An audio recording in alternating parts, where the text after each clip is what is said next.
Salutations chers disciples d'Avan et bienvenue dans notre 28e review consacrée à l'anime Dai no Daiboken. Cet épisode intitulé Le secret de Dai a été diffusé le 17 avril 2021 et nous révèle le passé de Baran et les origines de sa haine contre l'humanité, ainsi que la suite du combat entre Lahart et Yunkel. Il adapte du chapitre 98 au 101e chapitre du manga. Nous sommes en plein dans le 11e volume de l'œuvre et les révélations qui vont être nombreuses vont clairement avoir un impact sur l'ensemble de l'histoire.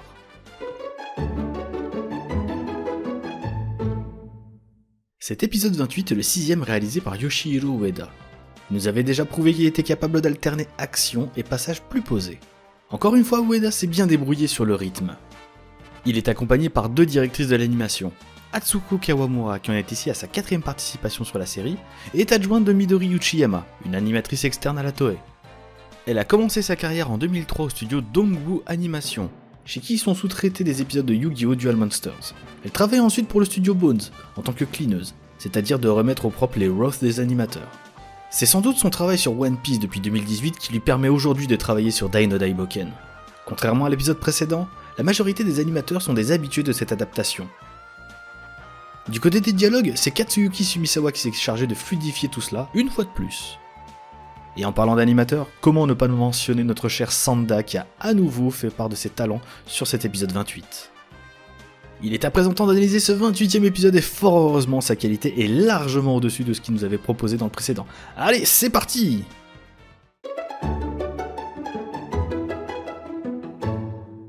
L'épisode débute dans la prison à laquelle Dai a été enfermé, tandis que Merle ressent l'effroyable puissance de Baran. Dans le manga, elle ne faisait pas allusion au Chevalier Dragon, juste à la force incroyable qui venait d'apparaître. Dans l'œuvre d'origine, Crocodile ainsi comprenait de lui-même qu'il s'agissait de Baran, et qu'il avait dû utiliser Lura pour arriver aussi vite. La princesse demande aux voyantes de rester pour surveiller Dai, et souhaite participer au combat. Dans cette adaptation, Leona est résolue à aider Crocodile, et lui lance un regard plein de détermination, tandis que dans la planche d'origine, elle disposait d'un regard plus inquiet à ce moment-là. Le plan dans lequel elle apparaît dans la pupille de Crocodile sert aussi probablement à mettre en valeur la détermination de la jeune fille dans le combat à venir. Ainsi, le visage de Leona durant cette scène correspond davantage à celui qui avait été dans le manga une fois qu'elle avait obtenu gain de cause. La princesse jette un œil vers Dai, puis s'empare de la dague de Papnika. Dans le manga, la princesse partait chercher la dague qui devait probablement se trouver dans une autre pièce. Ici, elle se retrouve directement sur une petite table à proximité, ce qui semble plus logique au vu de sa valeur. Un plan nous présente le visage fermé de Leona, afin de souligner la difficulté du moment pour la jeune fille. La scène qui suit reprend alors fidèlement les planches du manga pendant que Leona équipe Dai de la dague et lui dit qu'il ne veut pas emporter. La princesse serre Dai et l'embrasse tendrement. Dans le manga, le dessin était assez particulier, avec une espèce d'halo autour des personnages comme si le temps s'était arrêté pour eux durant cet instant. Dans ce cru 2020, la colorimétrie change à ce moment afin de renforcer le caractère particulier de cette scène. La mise en scène ajoute plusieurs plans, avec un gros plan sur les yeux surpris de Dai, ainsi que les cheveux de Leona retombant avec élégance. Les larmes coulent sur le visage de la jeune fille qui essaye encore une fois de raisonner Dai, sans que cela n'ait d'effet malheureusement. Notre petit héros retrouve alors un visage réjoui alors qu'il annonce que quelqu'un va venir pour le protéger. Comme il le craignait, Crocodile comprend alors que Dai va instinctivement considérer Baran comme son père. Dans le manga, le roi des carnassiers dispose d'un fond noir car il ne parle pas à voix haute. Ici, un halo foncé l'entoure et permet de bien mettre en valeur ses pensées, là où à d'autres moments dans cette adaptation, les planches de ce type n'avaient pas été adaptées correctement. C'est une bonne réussite de l'épisode. Par contre, aucun effet particulier n'a été appliqué lorsque Leona dit à Dai que la personne qui l'approche est un ennemi, là où dans le manga le fond était particulier afin de souligner l'incompréhension du jeune garçon. On peut aussi constater que durant toute la scène, Crocodile se tient près de la princesse, tandis qu'à l'origine il se tenait plus en retrait, ce qui correspondait peut-être davantage à son caractère. Après avoir fondu en larmes et demandé que Dai se batte pour redevenir lui-même, Leona quitte la prison avec Crocodile afin de confronter Baran.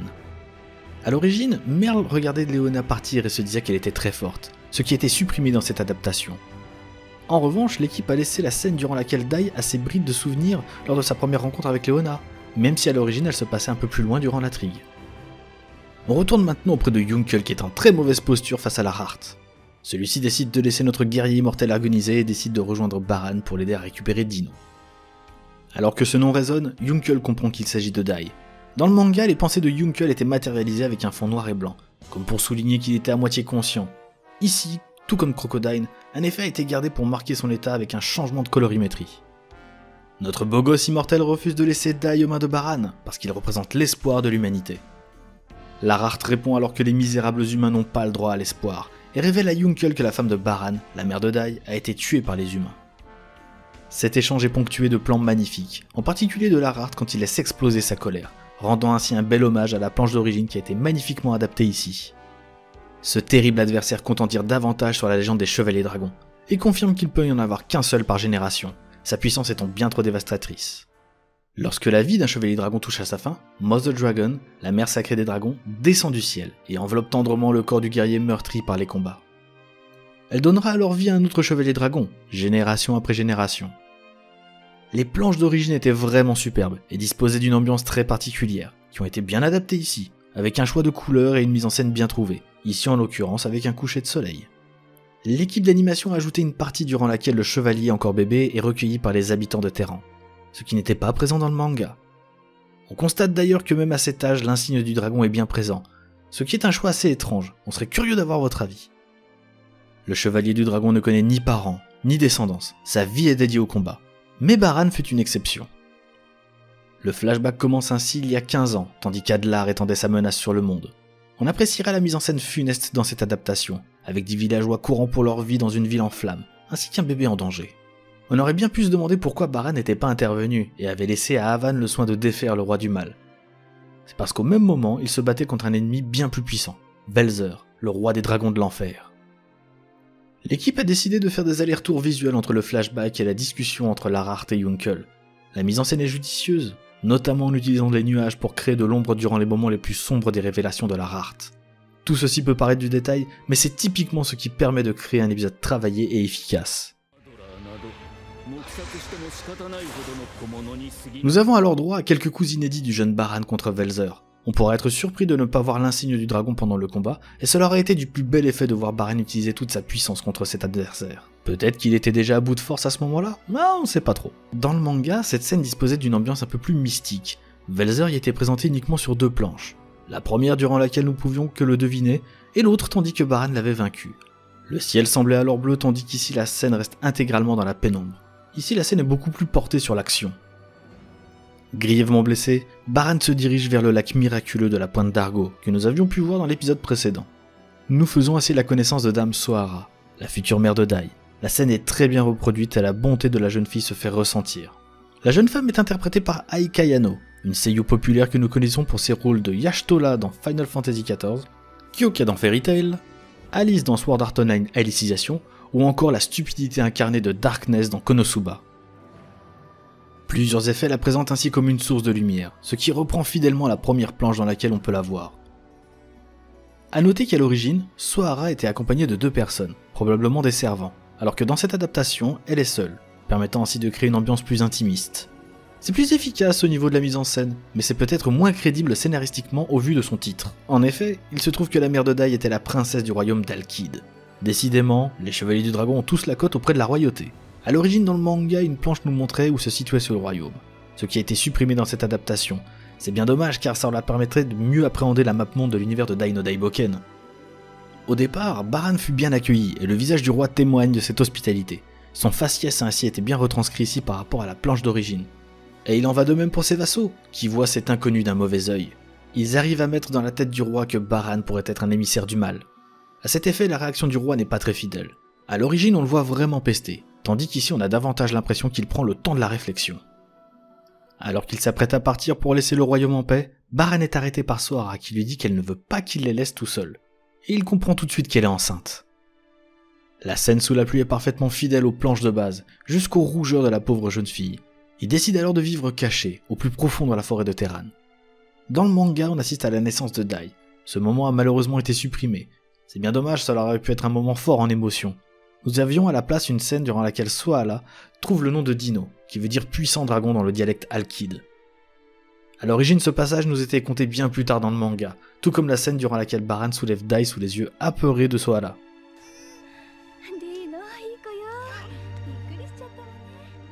Malheureusement, le roi est furieux que Baran ait déshonoré son royaume en enlevant sa fille, et le couple est retrouvé.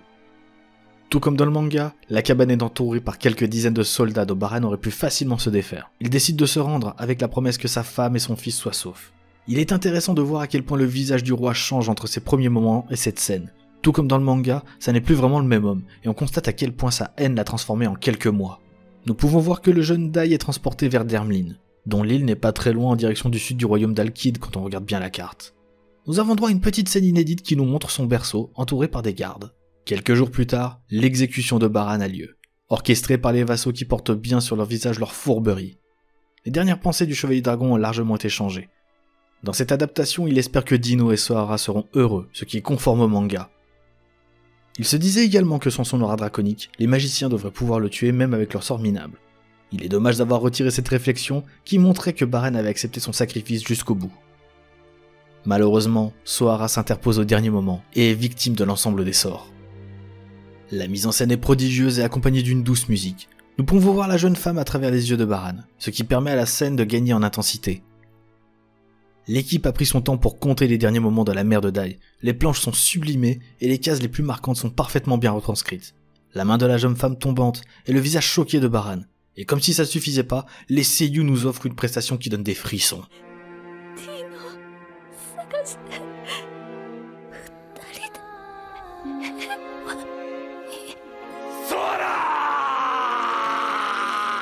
La seule réaction du roi est que sa fille se soit sacrifiée pour un démon et qu'elle l'a couvert de honte. C'en est trop pour Baran, qui se demande bien pour qui ces humains se prennent et fait littéralement exploser l'ensemble du royaume d'Alkid avec la puissance de son insigne. Alkid est un jeu de mots avec la péninsule de Kii, qui se dit Ki-Hanto en japonais. Comme nous l'avions déjà dit dans plusieurs épisodes, le monde de Dai no Daiboken est inspiré par l'archipel japonais. Vous vous souvenez, Terran et son lac étaient à peu près vers Kyoto. Donc, Alkid avant de se faire engloutir se situe aux environs de Wakayama, aux côtés de Ben Garna qui représentait Osaka. Cette scène de flashback frôle la perfection et est non seulement un des moments les plus poignants de l'épisode, mais aussi de l'anime tout entier. On pourra peut-être regretter que la planche durant laquelle Baran fasse exploser sa colère n'ait pas été adaptée dans son intégralité. Ici on ne voit pas son visage en entier, mais c'est aussi un bon choix de mise en scène. Ce flashback s'arrête tandis que le royaume d'Alkid est rayé de la carte. Dans le manga d'origine, l'effet de l'explosion faisait penser à un champignon nucléaire.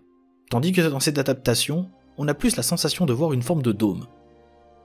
Toujours est-il que Baran est dégoûté plus que jamais de l'espèce humaine. En pleurs, il se dit que s'il avait connu leur nature, il ne les aurait jamais protégés. Le manga a vraiment été respecté pour ce flashback poignant. Félicitations à l'équipe qui a su retranscrire toute l'émotion de ce moment si particulier. Et on retourne dans l'anime de 1991, dans l'épisode 45 plus précisément. Il est de retour, et ouais. Ce flashback du passé de Baran nous était conté juste après la logorée de Crocodile sur le fait que Dai était le soleil du groupe. Nous voyons ainsi la victoire de Baran face à Velzer, la naissance de Dai, mais il y avait quelques changements par rapport au manga. Ainsi la cabane de Baran et Sohara fut incendiée par les humains, et nous n'avions pas eu droit à l'explosion du royaume d'Alkid. Sohara était interprétée par Wakana Yamasaki, qui en était qu'à ses débuts en 1991, et elle est notamment connue pour ses rôles d'Ayane dans la série de jeux Dead or Alive ou Ninja Gaiden, Ranmuri dans Detective Conan, ou encore Nojiko, la sœur de Nami dans One Piece. Et nous voilà enfin de retour sur le champ de bataille après ces révélations. Larar confesse que Baran a remué ciel et terre pour retrouver Dai, sans succès jusqu'à maintenant. Jusqu'à ce qu'il apprenne que son bateau avait fait naufrage. On peut difficilement imaginer l'état dans lequel Baran se trouvait, et c'est à ce moment-là que Vern l'approcha pour éliminer l'humanité. C'est alors que les nuages se dissipent, et que la luminosité de la chaîne change complètement, en même temps que l'état de Yunkel qui arrive à se relever, pour Dai et pour Baran. Larar en reste bouche bée dans un superbe plan inédit, tandis que la planche nous présentant Yunkel est quant à elle magnifiquement adaptée. C'est d'ailleurs là-dessus que se terminait le 100e chapitre. Notre beau gosse immortel dit qu'il comprend très bien ce que ressent Baran, mais que des êtres humains merveilleux existent en ce monde, ce qui énerve profondément Larar. Le terrible guerrier dragon attaque Yunkel avec sa lance, mais réussit à esquiver le coup. La scène est efficace et le ralenti réussit. Cependant dans le manga, Yunkel était blessé à l'épaule. Au-delà de la censure, c'est la compréhension de ce passage qui pâtit de ce changement. En effet, on pourrait croire que Yunkel est devenu un surhomme et qu'il apparaît sans difficulté le coup de Larar. Mais c'est plus subtil que ça. Il décide de ne protéger que ses points vitaux et pas le reste de son corps. Fort heureusement, les dialogues sont assez clairs pour comprendre la stratégie de Yunkel. Larar est exaspéré et attaque en rafale le guerrier immortel dans une scène très efficace. Lors de notre précédente review, nous avions fait part de notre profonde déception sur l'impact des coups de Larar ainsi que sur la mise en scène des attaques. Et comme nous l'espérions, cet épisode est d'un tout autre niveau et nous régale totalement. Les plans sont magnifiques, l'animation est soignée et les effets sonores sont maîtrisés, qui rendent honneur à ce combat incroyable. Nous sommes devant un niveau de qualité qui n'a rien à voir du tout avec l'épisode 27.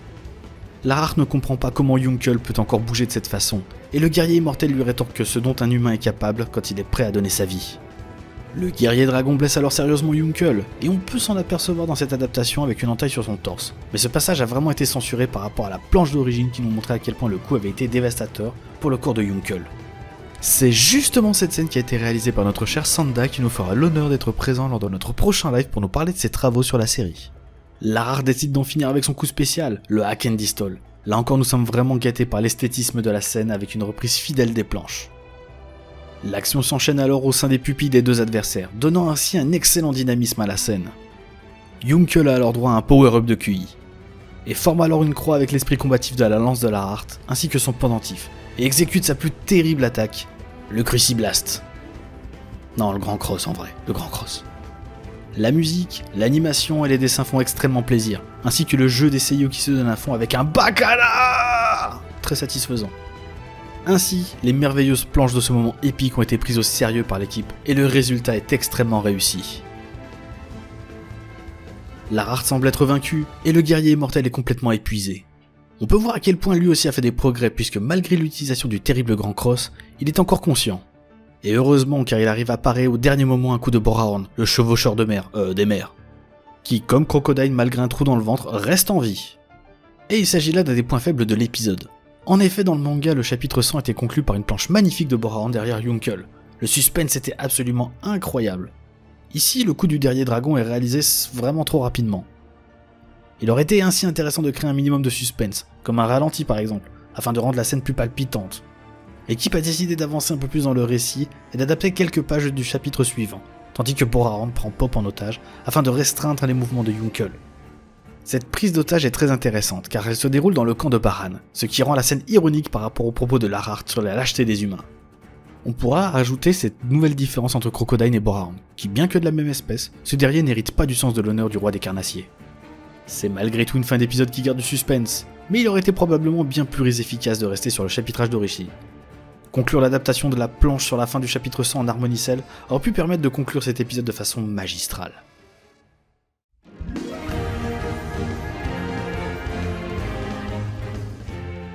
Après un épisode 27 particulièrement décevant pour l'équipe, cet épisode 28 nous en a mis plein les yeux. Le rythme est maîtrisé, et du temps a été pris pour des moments importants de l'aventure, à l'image de la scène intimiste entre Dai et Leona, ainsi que le flashback porté sur Baran.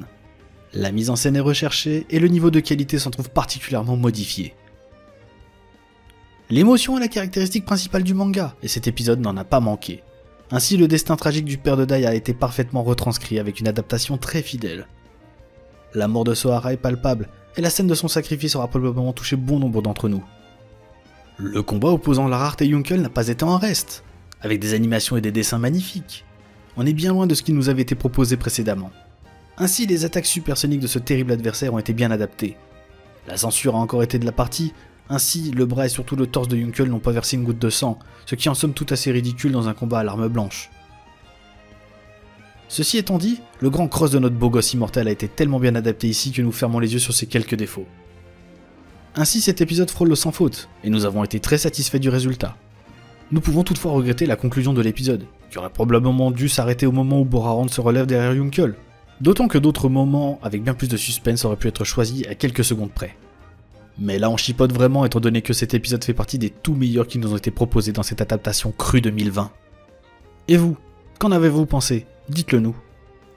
Cette 28e review est désormais terminée, nous espérons que vous l'avez appréciée. N'hésitez pas à nous faire part de vos commentaires, à mettre un pouce vers le haut pour nous donner du courage, et à vous abonner à la chaîne pour ne rater aucune de nos vidéos. Vous pouvez également nous suivre sur nos réseaux sociaux respectifs, ainsi que de nous rejoindre sur notre Discord, dont les liens sont directement en description. Allez, portez-vous bien chers disciples d'Avan, et à la semaine prochaine!